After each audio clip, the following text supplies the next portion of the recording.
Your exclusive radio home of the Utah Mammoth is right here on 97.5, the KSL Sports Zone. Now it's time to hear from the head coach of the Mammoth, André Tourigny.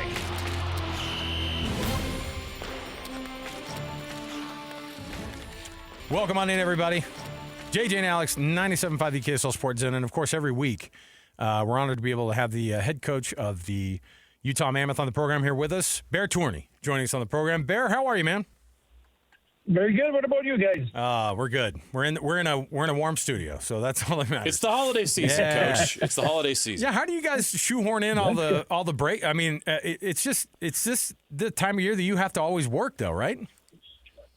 Oh, yeah. For us, it never ends. I think we're in the middle of a really tough stretch in terms of schedule, but I think that will help us moving forward.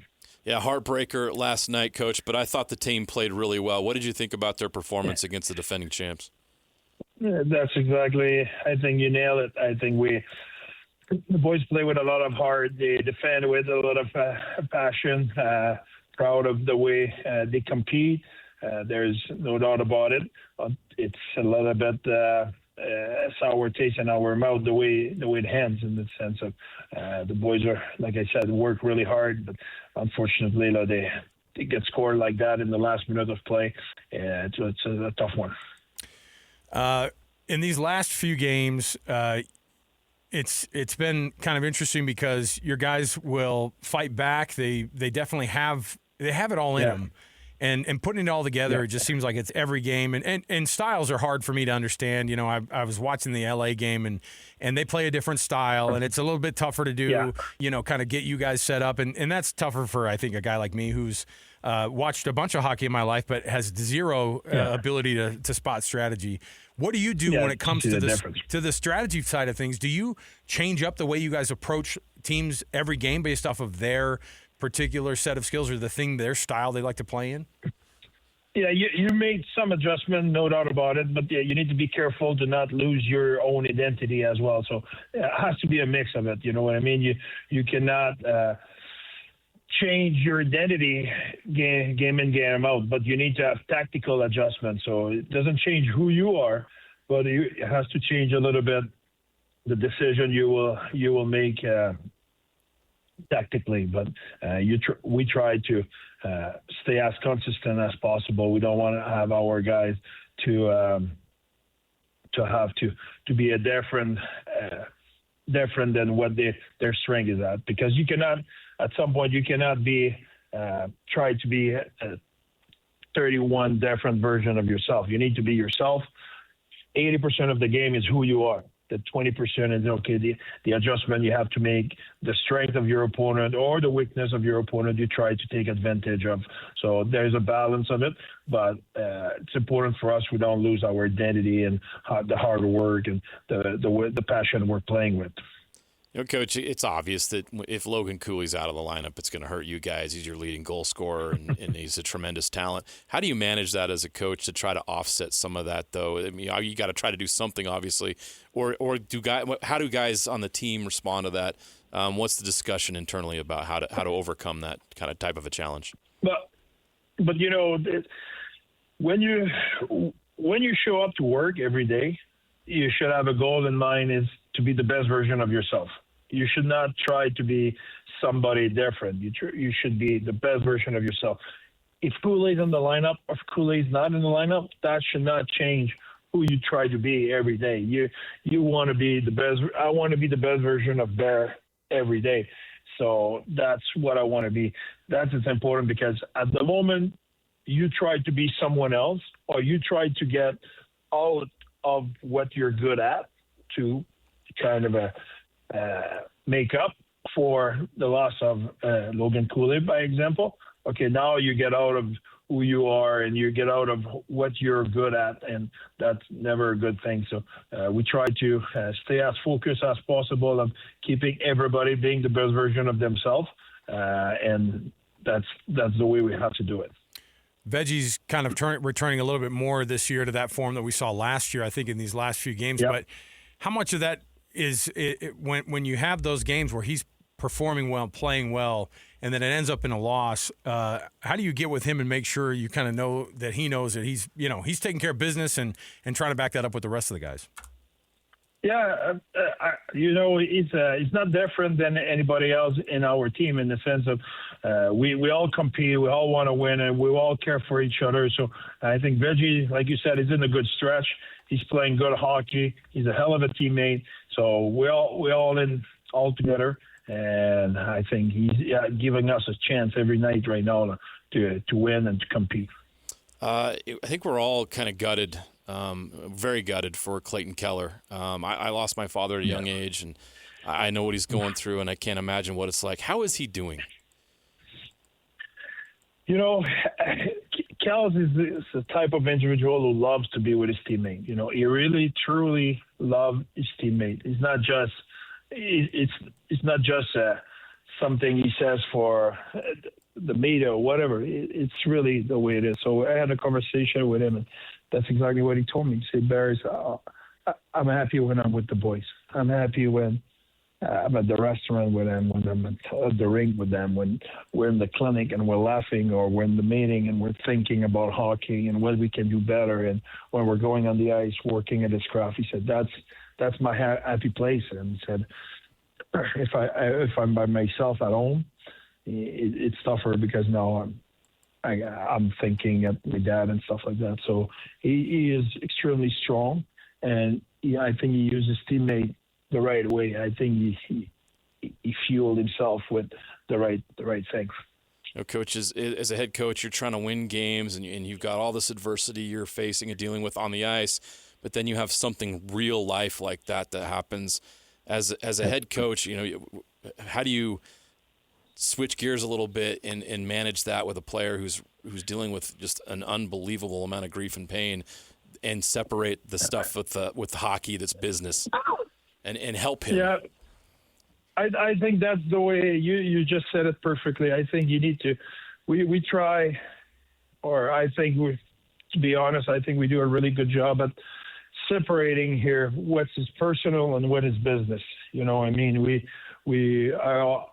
talk about it with the player all the time, saying, hey, I can be mad at you as a player. That is business. There's a job to be done. There's expectation. There's thing that has to be done, and it's just business. It's not personal. It's business. But doesn't mad at you as a player, then I'm mad at you as a person. I can be with whatever the player in the clinic and making joke and having fun and so on and so forth. But 15 minutes later, we have a meeting and lay into him because, okay, that's not good enough. There's expectation in your role, there's expectation in your job, and expectation are not met. And the player needs to understand that. They need to understand, okay, there's the person, which is, okay, if you have anything you need from us on and off the ice, we're there for you. We can have fun. We make the day as with the most energy we can have, but there's a business side as well, which there's expectation. There's a job has to be done, and the expectation has to be met. It's not insignificant. I think that you guys have gone 0-5 on the second night of a back-to-back, and I know the schedule's that way for everybody. But those games are particularly tough on your goaltenders. They're particularly tough. Well, the whole dang team. I mean, my heavens, you guys are working your tails off. And then this year, to try to turn around and win that second game, it's proven to be so far 0 wins. But guess what? How do they figure that out? Because there's just no way that you can. And it's a jam up and it's a congestion of toughness, right? It's a bad schedule situation right now. But kind of everybody's going through it. And so how do you approach those second night of back-to-backs? You look at them like, we already know that we're going to be maybe a little bit like, is there dragging that happens on that second game? We lost in overtime in the San Jose on the back-to-back, and we won in Winnipeg on a back-to-back after playing Minnesota early in the season. The reason why I'm saying that is it's more recently, the last 5 back-to-back we have. Oh, yeah. We haven't won the game. And I think there's a game example in Calgary where we largely dominate the game. Okay, we didn't win, it's a back-to-back. And it was the end of a trip who was especially demanding for just the topic we just talked about. Plus, we were playing 6 games in 9 days. So it's 6 nights on, 3 off. It was demanding. And, but we need to find ways to, because in that league this year, if you go across the league right now, and it's no excuses. It's just everybody has a tough schedule. Every coach you hear, every player talk about the schedule, how demanding it is, and so on and so forth, okay? But you need to find a way to win games, even if that is, you don't have your full energy, you don't have your A game, and et cetera, et cetera. That is one. 2, if you look at our schedule, I'm listening all those coach and those players talking. We play for the most 3 more games than them, and 5 or 6 more games than them on the road. We play 19 games on the road, if I'm not mistaken. The closest team to it's 17 games on the road, and then it goes to 15 games on the road. So we play 3, 4, 5 games more on the road than anybody else. So we played a lot of games. So there's a level of maybe fatigue, but the other team are fatigued as well. They're tired. They're wearing down. They have injuries. So it's not a league where you can feel sorry for yourself. It's not a league where excuses will help you. You need to find ways to perform when maybe you're injured, maybe you're banged up, maybe you're sick, but you need to find a way to collect points. And we had a few games recently where we played really well, but we did not find a way to get a point or 2 points in those games. And that is what we need to turn around. Byrd Tourigny, head coach of the Utah Mammoth, joining us here on JJ and Alex as he does every week. And going through a tough stretch, Coach, we appreciate you coming on with us. I did want to ask you one thing about Bill Armstrong comes on one of the other shows during the week as well on our station. And what kind of conversations have you and Bill had during these tough stretches? Because that's a guy who understands, the on-ice stuff too. And I would think that'd be a resource for you to lean on. And maybe he's got, I don't know, what are those conversations like with your general manager? Oh, we have a lot of conversation every day. We beat up things we need to be better. And, because there's always a list of things you can be better. It's a bad comparison, but it is what it is. You look at your house and you can list 10 things. You say, hey, we would like to improve the house by this. Those 10 things. But you have to put priority. Okay, what's the most important? What's the first thing we need to do? What's the second thing? That's our daily conversation. We arrive and we talk about the game, and we say, okay, here we need to be better at this. This players need to be better at that. Oh, as a coach, I need to be better at this. Our system, we need this adjustment. Mentally, here, why we have that hurdle or whatever. We talk about all those things. And then after, the most important exercise is, okay, what's the solution here? And what are we addressing? Because you need to be 80% solution and 20% problem. If you're 20% problem and 20% solution, first, you won't make it, and second, you're probably the problem. So it's important. We bring all the problem in the morning. We say, okay, well, those are the things we think we need to improve, and then we need to be 80% solution. Now we beat up solution. We find a way that, okay, what can fix that? And now we say, okay, what's the most important we need to address right now, to fix right now? And then we go to the next one and the next one the next day. But we cannot fix 8 things every day. That's just impossible. Yeah. If you have too many things, it's like having nothing. Bear, we appreciate it every week, man, being able to have these conversations. It's good for us to be able to catch up and see where you guys are at. Tomorrow, back at home, Seattle Kraken coming to town. Good luck, Coach. We always root for you guys, and we really appreciate you coming on the program. Thank you, guys. Thanks for having me. Have a good one. Thanks, Coach. A similar record, by the way, the Kraken.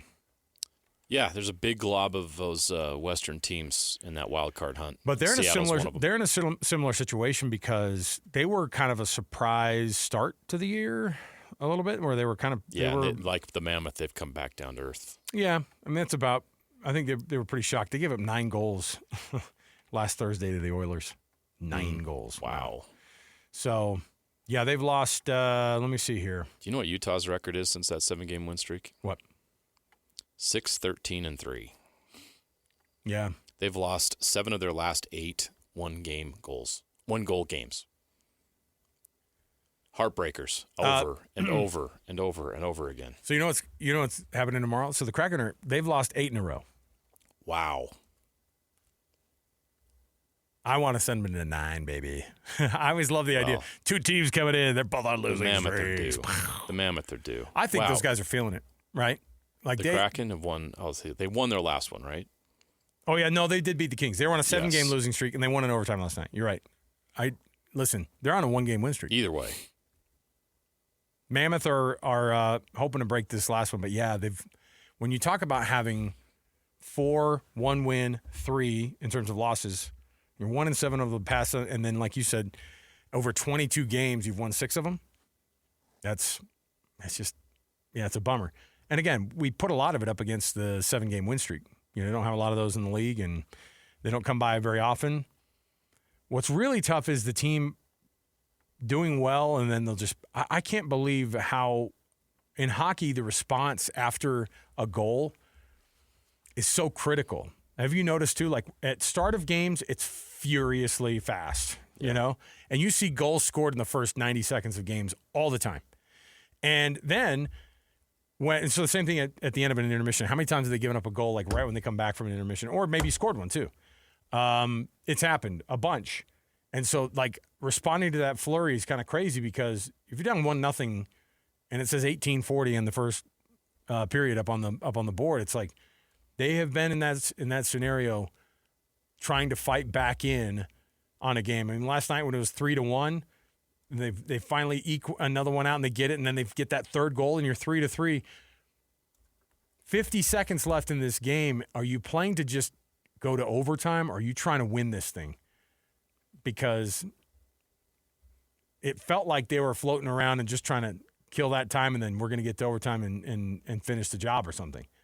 Instead, you had a Panthers team that's pretty down. A couple of their best players injured. It's a great team, but they're not putting it all together. And a road trip like that or like this that they're on right now is a long one. And they wanted to win in the last 50 seconds, and that's when they scored. So it was a bummer to watch. But I'm interested to see every week how Bear reacts to this. He's kind of the water off the back of the duck guy, Has to be. If you start wearing these losses as a head coach, and I'm glad, you asked him about the meetings with Bill Armstrong. I mean, those are not easy discussions they're having right now, and, it's easy when you're winning games. If you're winning 2 out of every 3 or 3 out of every 5 games, you're in a good spot. When you're doing what they're doing right now, which is, like I said, 6-13-3 over your since that win streak, there's tension in the building. There has to be.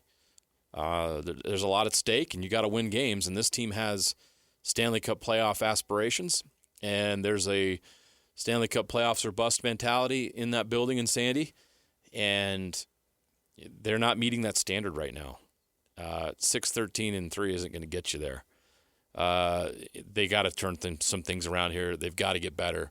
That doesn't mean they're going to win every game. You're going to have nights like you had last night and that's why I asked him, like, you have to acknowledge the great effort last night and how good the team played without Loogan Cooley, and you just came up short.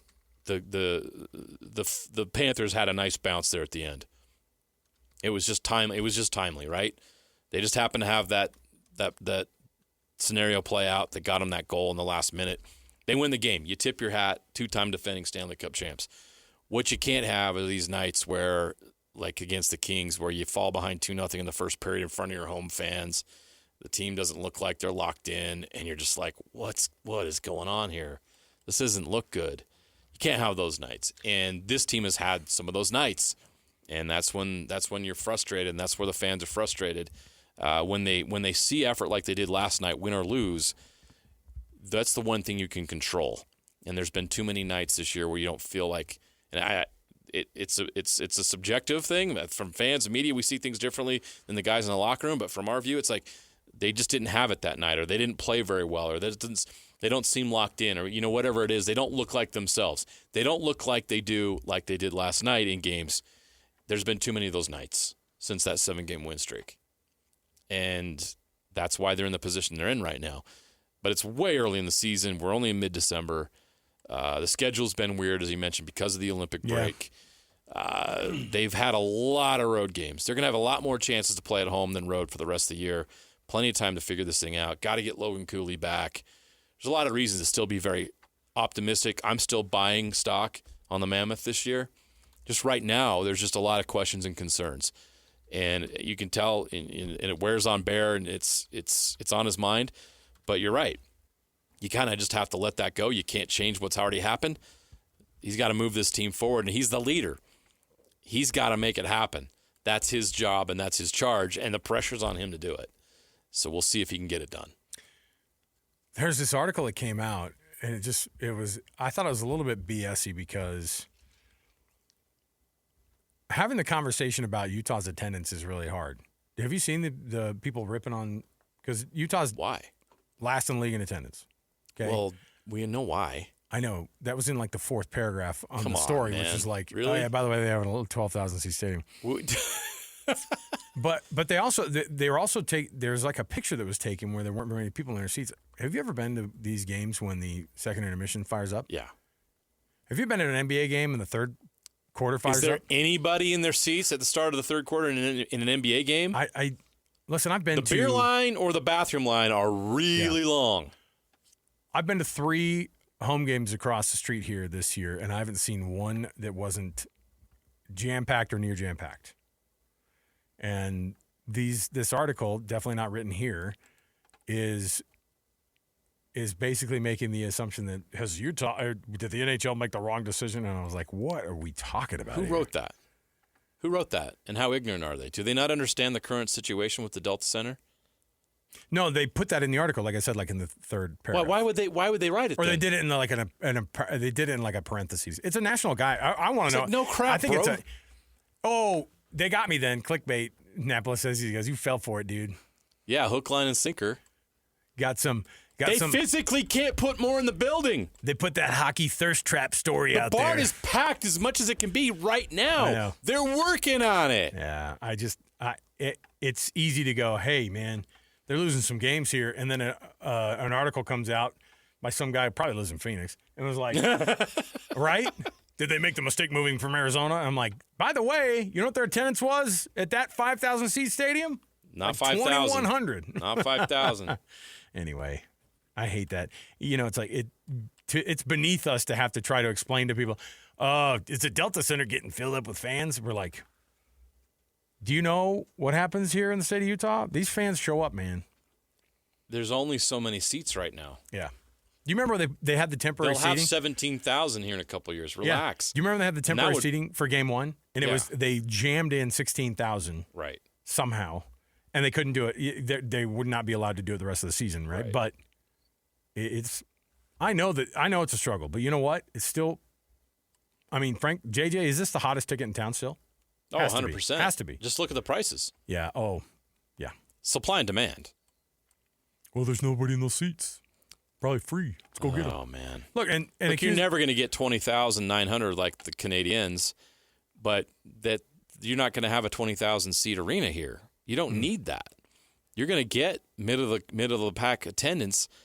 It's not the number. It's is it half empty? Like what are we judging here? I don't know. It was just it was interesting that this was brought up like this week in the midst of the team struggling. Winnipeg has a finished arena. They get 14,000. But you don't think Winnipeg gets incredible support in Winnipeg? You talk about the only ticket in town. Right. So are we writing stuff about Winnipeg's attendance because they're second to last? Their average attendance to would mean be that like this is what a disaster. We should get rid of hockey in Winnipeg. No one's showing up for the games. Is the NHL concerned about the Winnipeg Jets and whether or not the fans like hockey in Canada? No, San Jose is in the Bay Area and they only get 15 too. Where's the Sharks article? Should we move the Sharks? No. Come on. All right. Stop this stuff. See, now I got grumpy. Attendance. I came in with a good attitude, Annapolis, and then you kind of ruined it. I'm just kidding. It's strays over when here. someone starts writing about attendance, they got to do better. Whoopity-doo. Here's what we got. We'll come back from the break in just a moment. We've got lots to get to, including let's get to that Byrd Ficklin story. This is not something we're used to seeing. The type of headline that I got hit on my phone this morning, I went, whoa. This sounds all grown up. Byrd Ficklin, staying or going? We have somewhat of an answer coming up next. 97.5, the KSL Sports Zone. Your home for the best coverage of the Jazz, Utes, and Cougars is right here on The Zone. This is JJ and Alex on 97.5, the KSL Sports Zone. All right, everybody, welcome back. JJ and Alex, 97.5, the KSL Sports Zone. Alex, Kirry, Jeremiah, Jensen. Thanks for being with us on the program. All right, if you're listening for the keyword to enter to win the Utah Mammoth tickets, this is your time to do it. I get to give out a keyword, JJ. You ready for this? Do it. Seattle Kraken, coming to town tomorrow. The keyword is cools. It's kind of a bummer of a keyword. That's us sending good vibes to the universe with it. Keyword is cools, like Loogan Cooley, the short for Loogan Cooley, cools. Just go to the contest page on KSLSports.com and enter the keyword, and you'll be entered to win. KSLSports.com. Enter the keyword cools, and you'll be entered to win tickets. You have all the way up until 5 o'clock. Let's get this thing going. I'll remind you again next break. We have a short time on this. We got to get it going. Cools at KSLSports.com. JJ, you hit us up early in the morning with a text on our group text about what we're going to talk about on the show today, and this is not wording that I ever thought we just keep getting surprised more and more by the things that in the world of college football that just sound like professional sports now. I mean, it is that though.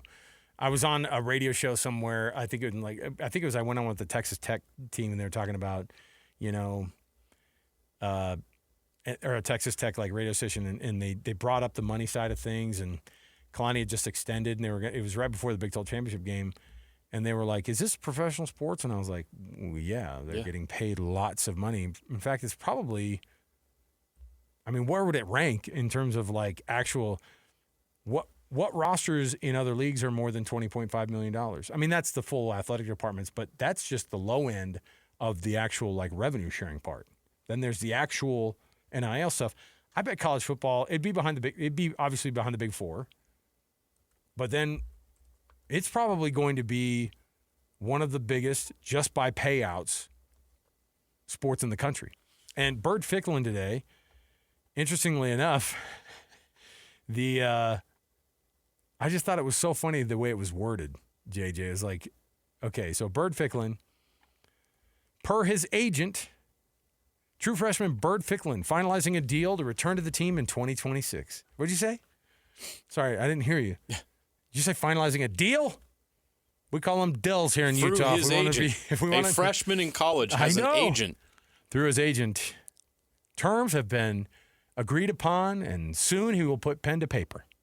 Like, that's what the story is. Byrd Ficklin coming back. Well, now, first of all, the Byrd Ficklin coming back part is huge, because we wondered immediately after the end of the season, like, I don't care how good or how best friends Devin Dampier and Byrd Ficklin are. Like, they're competing for NIL money. They're competing for a quarterbacking spot. And I know that Devin Dampier's QB1.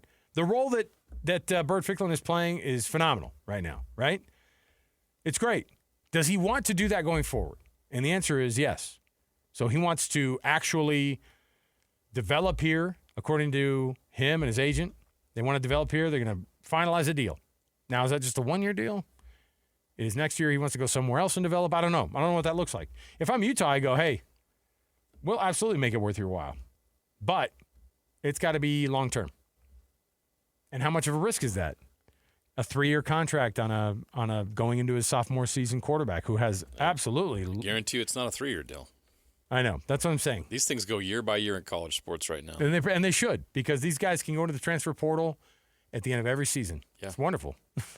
It's crazy. It's a lot different than all the other professional sports. They're trying to figure it out. All the other professional sports have sort of already figured it out. So it's a professional sport. Make no mistake about it. Someone's like, well, is it like AAA baseball? I go, no, because they get paid way more than AAA baseball players. Yeah, you have no idea. These guys get paid more than Major League Soccer players. Yes. That's what we're talking about. We're talking about Oakland A's kind of money.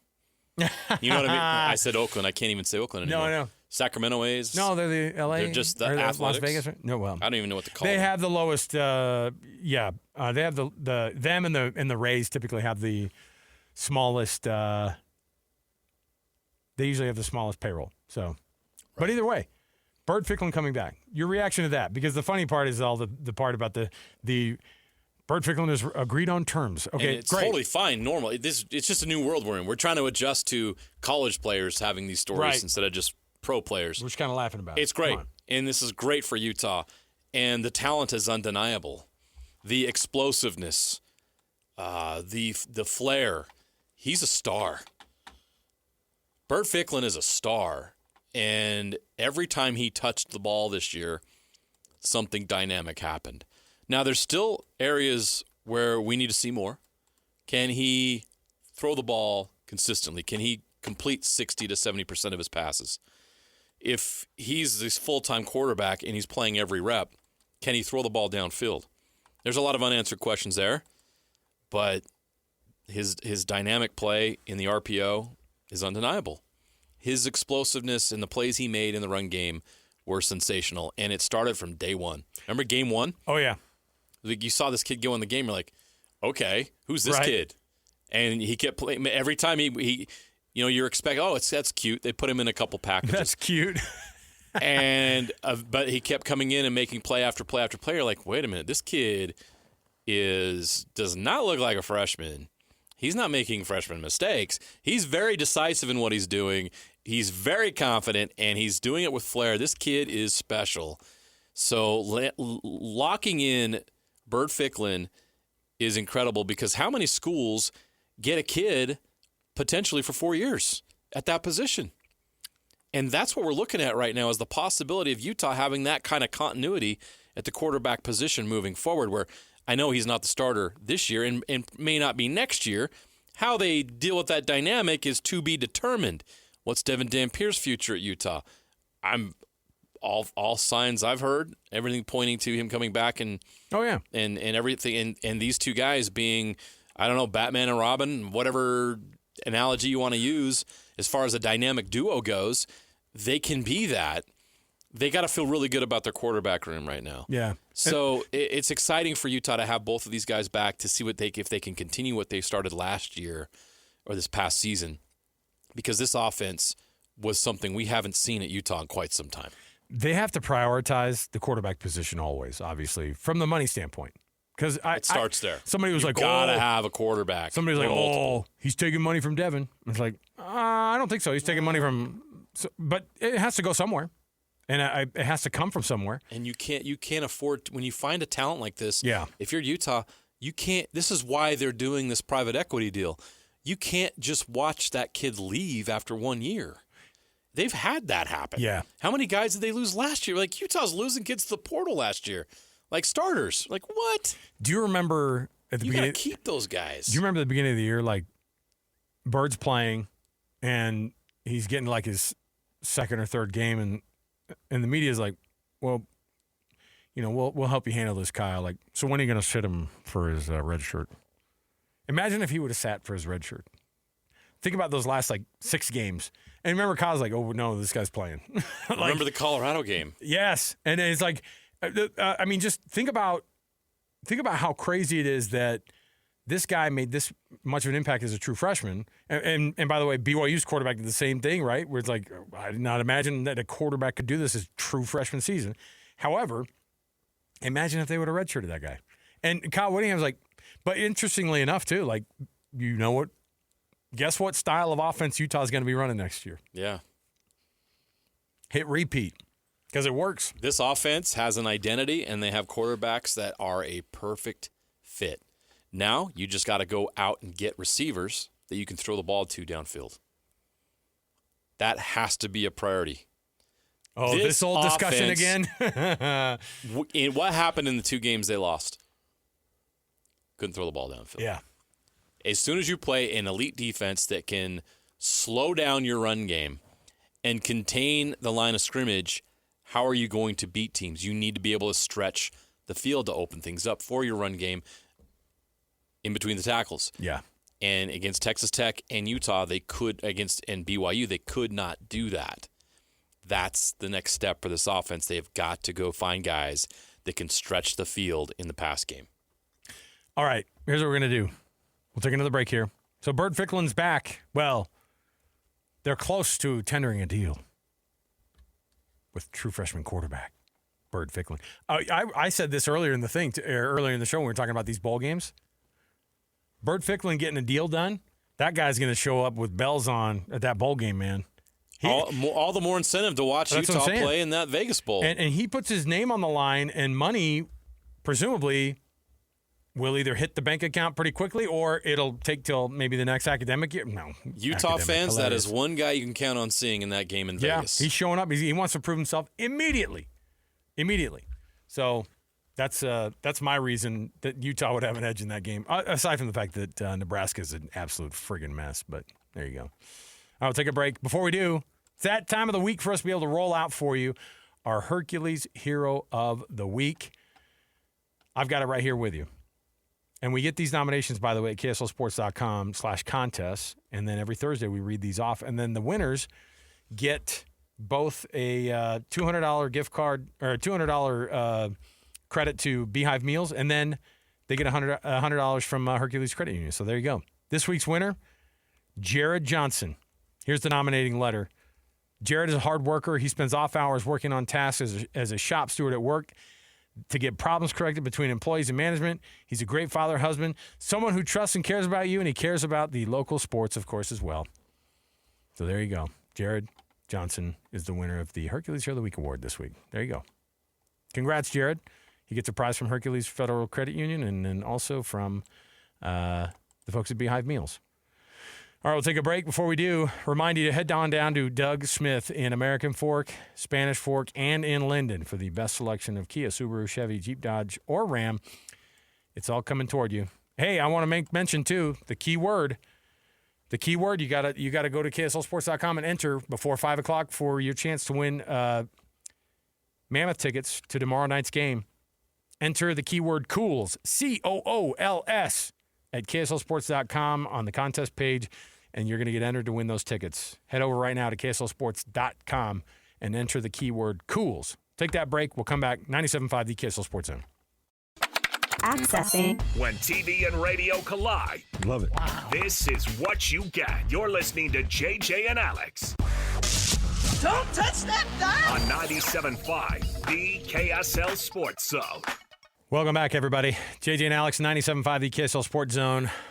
I'm giving you all the chances possible to be able to get this keyword going. You go to kslsports.com and you enter the keyword COOLS, COOLS, for Loogan Cooley, and you're going to get yourself entered to win tickets to tomorrow. We just got to get rid of these tickets, man. We got tickets to give away. It's to tomorrow's matchup between the Mammoth and the Kraken at Delta Center. You better be cracking on that. Oh, my gosh. I have to work with this guy. Wah, wah. We're dads. Expect it sometimes, all right? Cools at kslsports.com. Enter right there, and you can get yourself entered to win some tickets to the Mammoth and Kraken. All right. By the way, what reminded me about that was the awful news we got about 15 minutes ago. Yeah. Loogan Cooley, according to KSL Sports Mammoth insider Cole Bagley, he's out 2 months with a lower body injury. What's that, a break? Minimum of 2. Yeah, most likely fracture. I mean, I'm going to speculate, all right? But yeah, at least 2 I shouldn't even have months? said that. I don't know. It's obviously a leg injury to keep him out 8 weeks or more. So use your imagination. So you saw the play. Well, I'll tell you what's going to happen. That'll get you all the way up to the Olympic break. So it's actually going to be – they're not going to be – it'll actually be a benefit that they're not playing for those 3 weeks if he's getting close, because the 8 weeks would be up right when the Olympics start, basically. Right. And then the NHL takes a 3-week break. There you go. So there could be a – that's the timetable. Could be some some brightness in the some silver lining there, right? The realistic timetable for him to return is probably after the Olympics. Dang, Yeah. that stinks. Yeah. So we're talking about This team just – how much more adversity does the team need to face? We are talking about a potential March return for Loogan Cooley if you add in the 2 months minimum plus the Olympic break. don't hibernate, Mammoth fans, all the way up until March, okay? You don't need to wait. Look, we need you, man. Let's go. They'll have to step That's up. a bummer. That's a bummer. Gotta step up. Yeah, It's a guys bummer. do, by the way. They do. You know, like they show up. But there's something different when Loogan Cooley's on the ice. Like if he didn't have the number 92 on the back of his jersey, you could tell who he is by how he plays. Like nobody flies around the ice like that. Maybe Yamamoto, you know, like in terms of like just a ball of energy. Seen some Carcone moments this Yeah. year where you get a guy on the fourth line that just absolutely makes you go, yeah. Well, and just the speed that he has up the ice is insane. So I mean, that's his superpower, right? Like he is just amazingly quick, and he brings something to that team, and it's going to be missed all the way up until likely the beginning of March at the very least. All right. So there's your breaking news there, JJ. Sorry to bum you out. But you know what? If you entered the keyword Cools all the way up, you only got 2.5 minutes. Cools at KSLSports.com, and you're going to get entered to win some tickets to the Kraken and the Mammoth tomorrow at Delta Center. We'll come back. We've got more to go.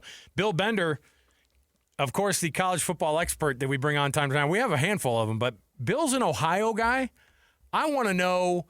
I didn't say that like mean. That sounded weird. Dude, he's an Ohio guy. He's so mid. He is so Ohio. No, he's actually living in Ohio, and he's from Ohio. I did not mean that to be a diss. He is going to give his input on what this looks like from the college football playoff perspective, and they have thoughts on how this thing could and should have gone down. So stay right here with us. Bill Bender joins us next, 97.5 the KSL Sports Zone.